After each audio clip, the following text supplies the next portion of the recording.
श्रीराम जय राम जय जय राम. श्री सद्गुरु ब्रह्मचैतन्य गोंदवलेकर महाराजांचे प्रवचन. 4 नोव्हेंबर. भगवंत सगुणात आले म्हणजे काय? एक गृहस्थ मला भेटले. ते म्हणाले, हिंदू धर्मासारखा धर्म नाही, परंतु देव सगुणात आले हे नाही मला कबूल.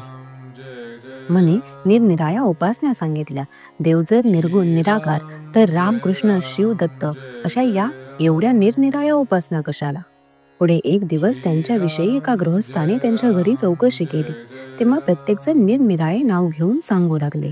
कोणी दादा घरी नाहीत असे म्हणाले, तर कोणी दामोदर घरी नाही म्हणाले, कोणी रावसाहेब नाहीत म्हणाले. हे सर्व जरी म्हटले तरी त्या योगे भेटणारा मनुष्य ज्याप्रमाणे तो गृहस्थ एकच, त्याप्रमाणे हे भगवंताच्या निर्गुणाचे सगुणात झाले. भगवंत सगुणामध्ये आला की जे नियम आपल्याला लागू असतात तेच नियम त्यालाही लागू होतात. सगुणाशिवाय निर्गुण उपासना करतो म्हणतो, त्याला त्याचे मर्मच नाही कळले. खरी तो सगुण उपासनाच करीत असतो, पण त्याला नाही ते कळत. आपले वेद, उपनिषदे, ब्रह्मसूत्रे आणि त्यावरची भाष्ये यांनी निर्गुण स्वरूपाची रूपरेषा काढून दिली.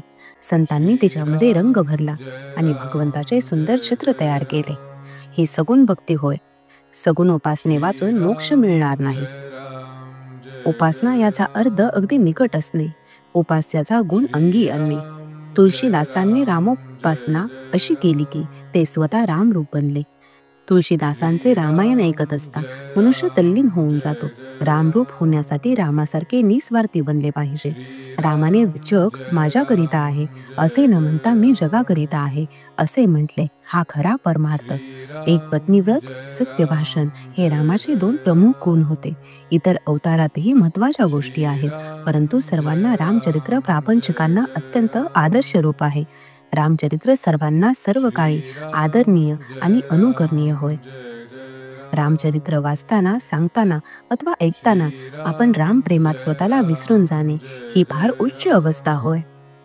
भगवंत हवासा वाटणे यामध्ये सर्व मर्म आहे. भगवंत हवासा वाटणे किंवा त्याची तळमळ उत्पन्न करणे हे भगवंताच्या हाती नाही, ते संतांच्या हाती आहे. म्हणून सत्संगतीने ते साधते. साधू संत येती घरा, तोची दिवाळी दसरा असे आपण म्हणतो. संत दसरा आणतात, मग दिवाळी आपोआप मागे येते. आमची वृत्ती विषयाकार झालेली आहे, ती काढून संत सन्मार्गाला लावतात. तोच खरा मुहूर्त की ज्या दिवशी आमची वृत्ती भगवंताकडे होऊ लागली. भगवंताच्या प्रेमामुळे ज्याला समाधान मिळाले तोच खरा भाग्यवान. श्रीराम जय राम जय जय राम. श्रीराम जय राम जय जय राम.